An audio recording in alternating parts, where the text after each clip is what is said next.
Hi guys, good evening.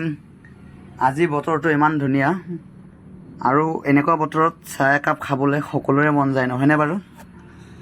আৰু আমি দুইজনীয়ে বনাই আছোঁ।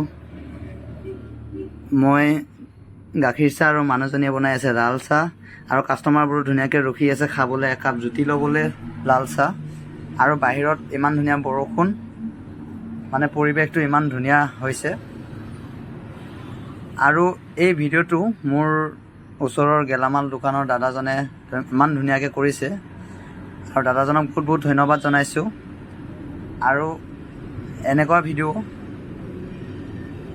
আৰু দি থাকিম মই দোকানত, মই কেনেদৰে বস্তুবোৰ বনাওঁ, কেনেদৰে ৰুটি পৰঠা চাহ বনাওঁ, তেনেকুৱা টপিকৰ ওপৰত ভিডিঅ' দি থাকিম। সকলোৱে ছাপোৰ্ট কৰিব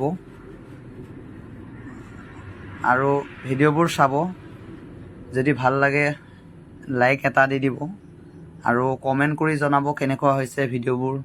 আৰু মই বেলেগৰ নিচিনা ইমান ভালদৰে কথা ক'বও নোৱাৰোঁ, কিন্তু হ'লেও চেষ্টা কৰি আছোঁ যাতে এই ভিডিঅ'টোৰ জৰিয়তে মই আৰু আগুৱাই যাব পাৰোঁ। ছাপোৰ্ট কৰিব বুলি আশা কৰিলোঁ। সকলোকে ধন্যবাদ।